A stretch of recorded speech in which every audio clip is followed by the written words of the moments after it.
우리 하나님 말씀 레위기 14장 1절에서 20절까지 말씀입니다. 레위기서 14장 1절에서 20절까지 말씀은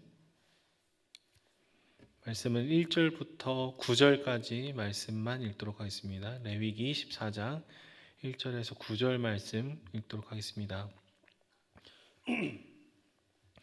여호와께서 모세에게 말씀하여 이르시되 나병 환자가 정결하게 되는 날의 규례는 이러하니 곧 그 사람을 제사장에게로 데려갈 것이요 제사장은 진영에서 나가 진찰할지니 그 환자에게 있던 나병 환부가 나았으면 제사장은 그 정결함을 받을 자를 위하여 명령하여 살아있는 정결한 새 2마리와 백향목과 홍색실과 우슬초를 가져오게 하고 제사장은 또 명령하여 그 새 하나는 흐르는 물 위 질그릇 안에서 잡게 하고 다른 새는 산채로 가져다가 백향목과 홍색실과 우슬초와 함께 가져다가 흐르는 물 위에서 잡은 새의 피를 찍어 나병에서 정결함을 받은 자에게 7번 뿌려 정하다 하고 그 살아있는 새는 들에 놓을지며 정결함을 받은 자는 그의 옷을 빨고 모든 털을 밀고 물로 몸을 씻을 것이라. 그리하면 정하리니 그 후에 진영에 들어올 것이나 자기 장막 밖에 이레를 머물 것이요 일곱째 날에는 그는 모든 털을 밀되 머리털과 수염과 눈썹을 다 밀고 그의 옷을 빨고 몸을 물에 씻을 것이라. 그리하면 정하리라. 아멘. 여러분, 우리는 이 땅 위에서 발을 디디고 살면서 아웅다웅 할 때가 참 많습니다. 누가 더 많은지, 또 누가 더 높은지를 자랑하기도 하고요.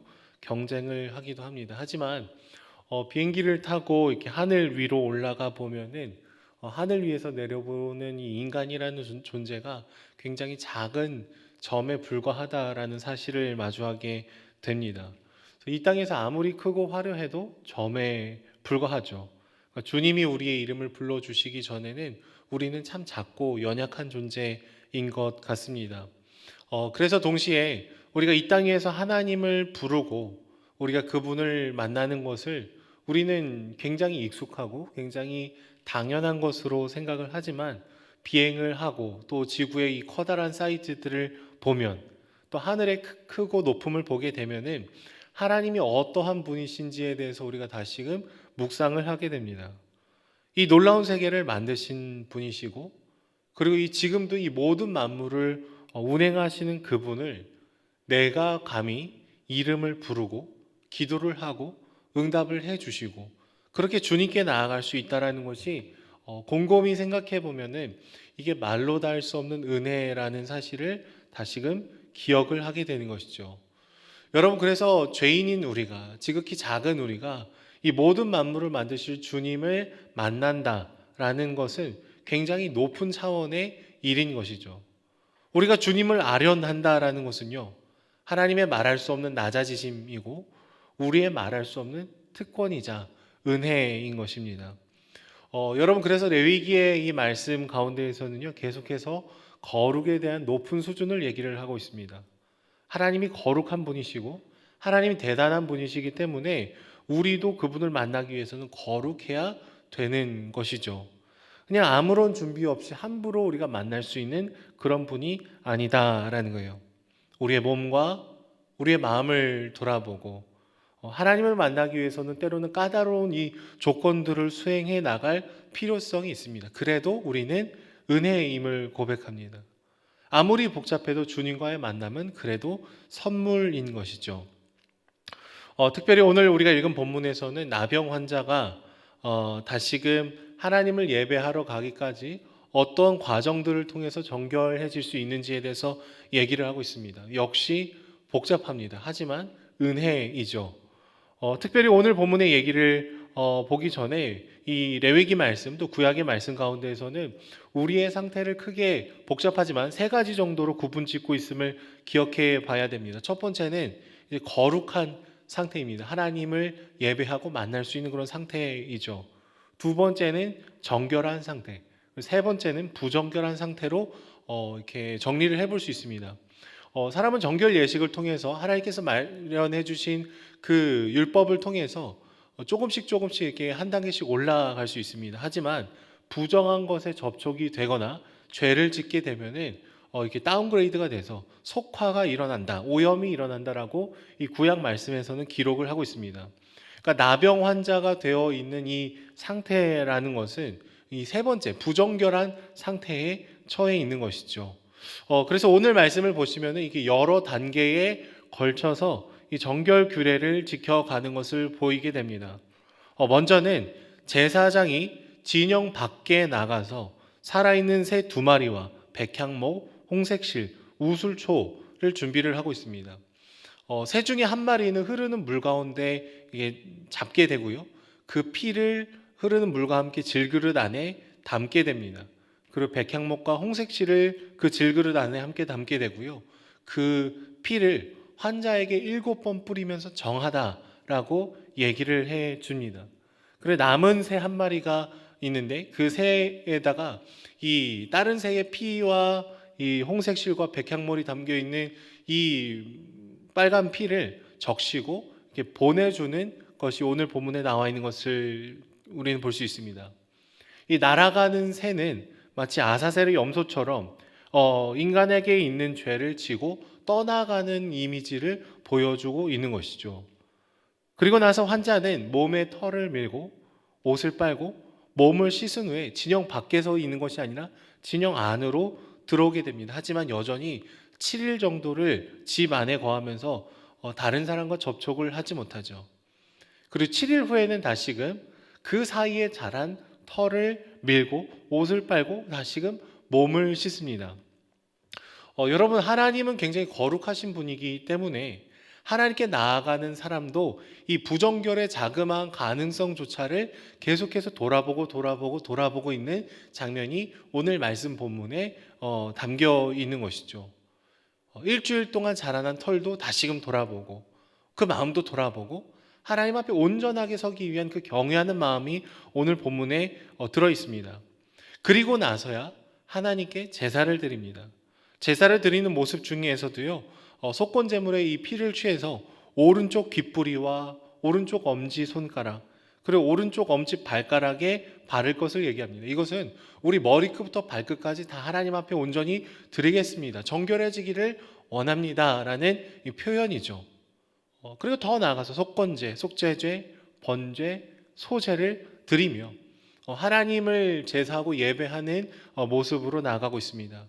오늘 본문을 이렇게 멀찌감치 해서 보면은요, 진영 밖에서 진영 안으로, 그리고 하나님을 만나는 그 장막 안으로 서서히 안쪽으로 들어가고 있습니다.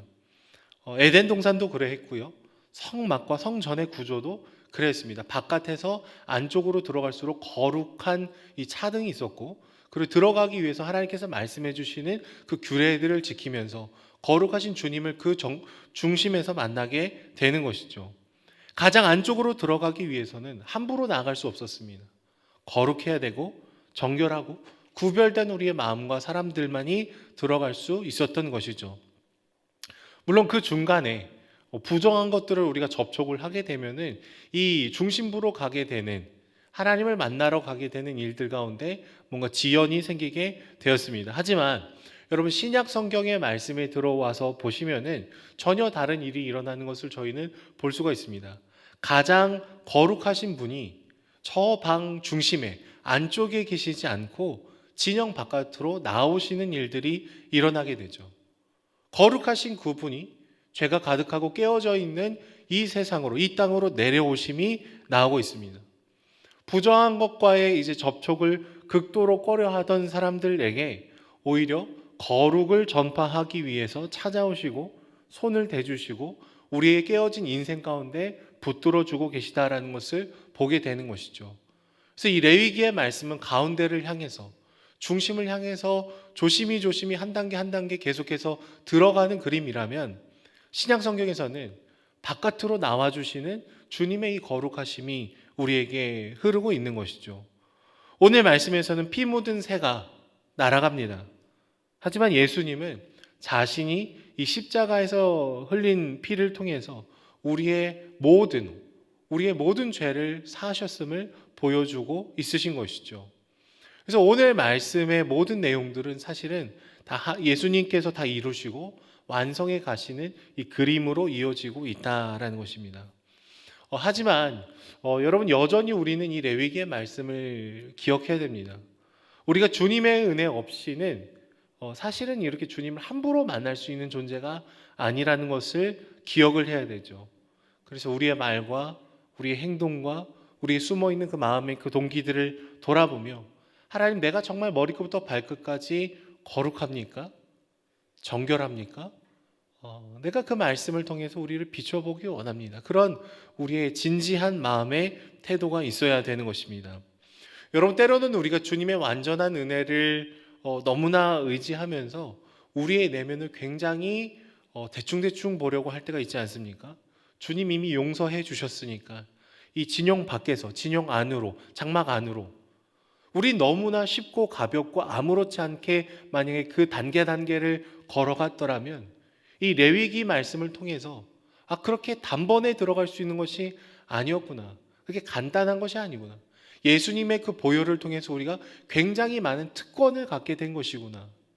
그렇기 때문에 우리는 더 우리의 마음의 동기들을 잘 돌아볼 필요가 여전히 있는 존재구나라는 것을 기억을 해야 되는 것이죠.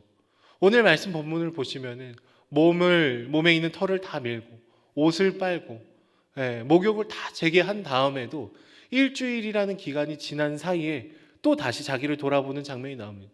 또 다시 털을 밀고 일주일 사이에 더러졌을 그 옷과 몸을 다시금 씻게 되는 일들이 나옵니다. 여러분, 이것은 정말 작은 것 하나도 우리가 하나님께 돌아보기를 원합니다. 정말 우리가 할 수 있는 최선의 고백을 드리고 있는 것이죠. 고속도로를 달리듯이 너무나 쉽고 간략하게 주님 앞에 나아갈 때는 우리가 구원의 감격을 잃어버리는 것을 보게 됩니다. 추상적이고 불분명한 회개는 때로는 우리의 죄책감만을 털어내기 위한, 그러나 진정한 돌이킴이 없는 회개일 때도 있는 것이죠. 여러분, 완전한 선물과 특권과 은혜를 받았지만 그렇기 때문에 우리의 마음을 너무 띄엄띄엄 봐서는 안 된다라는 거예요. 저 안에 사랑하는 여러분, 날마다 우리의 마음이 하나님께 더 깊이 나아갈 수 있는 길이 열렸습니다.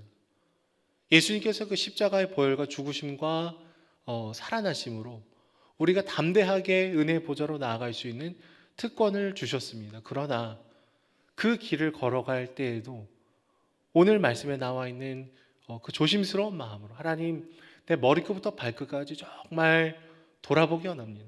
주님께서 사랑하시는 그 마음으로 우리를 돌아보고 또 우리의 죄성을 깊이 회개하고 걸어가는 저와 여러분들이 되기를 소망합니다. 오른쪽 귓부리와 엄지손가락, 엄지발가락, 우리의 모든 삶에 그리스도의 보혈이 묻어 있어서 온전하게 주님을 따라가고 사랑하는 저와 여러분들이 되기를 축복합니다. 기도하겠습니다. 사랑의 주님, 감히 저희들을 만나주셔서 주님 감사합니다. 주님을 아버지라 부르고 우리가 기도할 수 있고 주님 우리의 기도에 응답하신다라는 것이 너무나 익숙해져서 당연하게 여겨질 수 있었음을 주께 돌아봅니다. 하지만 오늘 말씀을 통해 우리가 주님을 그렇게 간단히 만날 수 있는 존재가 아니었음을, 늘 우리 삶을 돌아보고 또 돌아봐야 되는 그런 존재임을 주께 돌아봅니다. 하나님이 우리를 만나주시는 그 은혜의 은혜됨을 기억할 수 있도록 붙들어 주시고 예수 그리스도의 보혈의 그 선물을 따라 주님 앞에 담대히 나아가며, 그러나 우리의 마음의 중심을 깊이 돌아보며 하나님을 더 깊이 사랑하는 저희들이 될 수 있도록 주님 붙들어 주시옵소서. 오늘 이 새벽에도 각 가정에서 또 예배당에서 하나님을 깊이 만나게 하여 주시고 이 놀라운 특권과 은혜를 누리고 전하는 저희들이 될 수 있도록 축복하여 주시옵소서. 감사드리며 예수님의 이름으로 기도드립니다. 아멘.